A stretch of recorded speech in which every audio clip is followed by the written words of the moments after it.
Recently, I had the great opportunity of experimenting with 5-MeO DMT.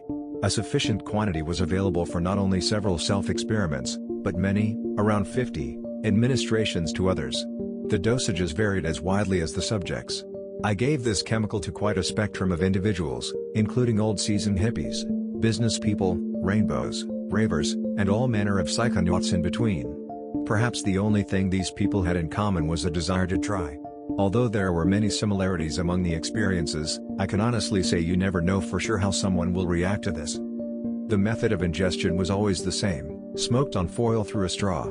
Some other methods were tried in the beginning, but none proved to be as consistently reliable as the foil/straw method.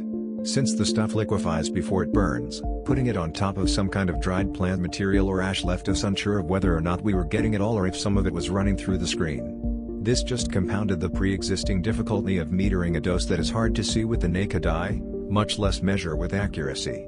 After a few trials, it was clear that we needed some type of cradle to contain the liquid while it heated up to the proper temperature. Glass worked okay for a few hits, despite the thickness, which slows down the burning, but then resin would build up, which complicated the matter unnecessarily. Finally, an excellent method was discovered, which I still use today. Take a 4 to 5 section of aluminum foil that's as long as the full roll and create a depression at one end by shaping it around a thumb. The little cradle should be as deep as up to that first knuckle of the thumb. Then the remaining length of the foil can be shaped into a handle. This creates a nice, tight little smoking unit in which the pure white crystals can be placed. This and the lighter are held by the administrator while the straw is held by the smoker.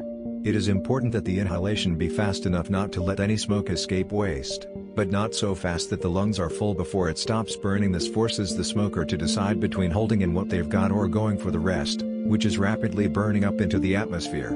The common dose can be smoked all in one hit, delivering a more than adequate experience. If there's so much in there that it takes more than one inhalation to get it all, then that person is definitely going over the top. Over the course of the last year I've seen quite a number of 5-MeO DMT trips, but first I'll explain my initial experience. There were 10 of us, and no one had ever tried it before. The setting was ideal, private country acreage, whole house to ourselves, nighttime, no phone, no TV, no artificial light of any kind, only candles, quiet, no music, and all this in a clean, open room centered around a futon mattress on which the tripper lay during the ride. Our collective mindset was equally fitting, no one was there to get fucked up. All present had a spiritual take on the psychedelic experience. We started with the smallest possible amount that could be picked up with the tip of a knife, 1 grain, and kept doubling it until effects were felt. At only 4 and 8 grains people were reporting some mild effects, including light, trippy euphoria. Getting up to 3 milligrams, or just under, they would lay quietly for a few minutes and then describe what sounded like a really nice tryptamine space. Slowly the dose was increased until the subjects were riveted in the prone position for 10 to 20 minutes and then wanted to expound upon the experience at great length. They all reported beautiful spaces, but they weren't sure if they were getting the full dose, because they all said they wanted to do more next time. By then it was my turn, and everyone was ready to see a whopper. Stupidly, we piled on a little more than twice the last dose. This was about 10 milligrams. The first effects were felt 1/3 of the way through the hit. I can't remember if I went back for the second hit. By the time I laid back, plus 20 seconds, it felt like a maximum dose LSD experience. After another 20 seconds, though, the energy rush was so intense that my normal methods of channeling it were broken down. I was writhing uncontrollably on the futon. People had their hands on me saying, "It's gonna be okay," and other such comforting things. For me it was very tactile. I could feel it through every neuron in my body. During the most hectic part of the trip, it felt like needles were poking in and out of every inch of my skin. My pulse seemed like it was 200. I asked my sitters to check it during that time. They said it was fast but not out of bounds. This did a little bit to relieve my fear that I was in fact going to die. This may sound like a bad time, but I was forced to grow into new levels of energy. Also keep in mind that this is more than the recommended dose. After 2 to 3 minutes of this hellish, fear-filled squirming, I was able to channel the energy by spontaneous yoga. At plus 10 minutes, the major turbulence dropped away, and I was left in a really comfortable flow state, which declined rapidly for another 30 minutes. I was not at baseline until I woke up the next morning.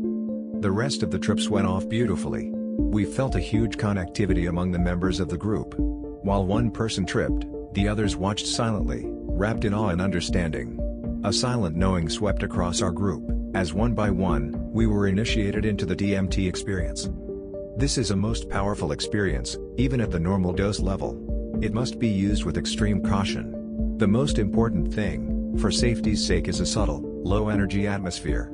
Any confusion, or even basic conversation in the room can color the experience in a way that might be unpleasant to the voyager. Be considerate. If you were having the most intense psychedelic trip of your life, would you want to hear someone complaining about their job, or talking about the local sports team? Silence seemed to set people up for the optimal experience. Ambient sounds or music are okay though, example, bubble bowl, or wave sounds. This is not a feel-good party drug. This is potent medicine for inner explorers. There are some very real and potentially limiting attributes to this chemical. The first is the difficulty of finding a workable dose. When people get less than the full dose, they don't really enter the trance and want to do more. When people do get the full dose, it's so overwhelming that they don't typically know how to use it. Besides all of that, the experience is so short of duration that even if one can use it, it ends too soon. It would seem logical that the softening, expanding qualities that harmaline has on tryptamine would make it a perfect companion for the short, brutally intense 5 Mayu trip. Hint, hint. Of the many doses administered to others, the most common reaction, to the full amount, was, "That was too intense. I'm glad I did it, but I'll never do it again." Yes, for most, once is enough. However, a couple of people kept coming back wanting more in the typical crackhead style. I believe these individuals would have seriously abused this material had they had the access. Wisely, I cut off anyone in which this nasty trait was observed. A couple of times, I gave people too much. For example, one subject had a strong reaction to a more than adequate dose, but sat up after 5 minutes and requested more. Another more than adequate dose was given, which rendered him unconscious, totally unresponsive for 20 minutes, with no other ill effect besides slight, alarming muscle tremors in the legs. People who get knocked out by a whopping dose of this stuff don't, in my experience, remember anything that happened during the blackout. Strangely, one individual would not respond to the normal stimuli, calling name, slapping face, opening eyelid, etc., but did respond unconsciously to energy work being performed on him by another member of the group. This person could not hear or see, but was snapping his fingers in time to the energy pulses that were being delivered to his heart chakra. Truly amazing. Having a spiritual experience with this material seems to depend more on the person than the substance itself, as expected.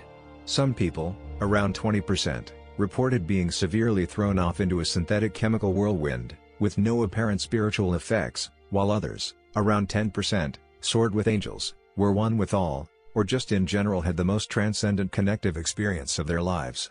Most people, over 50%, were definitely more fucked up than they had ever been, with some spiritual aspect to the trip, but not overly transcendent. The basic deal with this compound is that you never know what's going to happen. Some people experience love states, some people experience fear states. One person stood up at +2 minutes of a too much trip, looked deep in my soul with fear-filled eyes and said, "Why'd you do this to me?" Many more, however, were moved to tears and hugs by the time it was over and wouldn't stop thanking me, God, and everyone else in the room. The very best reactions to this medicine invoke feeling of praise, gratitude, love, and compassion for all that is. I saw several people break across the barrier and get it for the first time. They reached out and touched the energy they dreamed of for so long. It forces people to go to the place of coping that maximum dosages of psychedelics makes people go. The ones who got the most out of this experience used breath focus to handle its extreme intensity. Several discovered their breath for the first time. Yes, the breath connection here is huge. Wonderful. In conclusion, much thanks goes to the one, for this highly visionary chemical, with which one can travel very far. Be careful. Dive deep. Be love.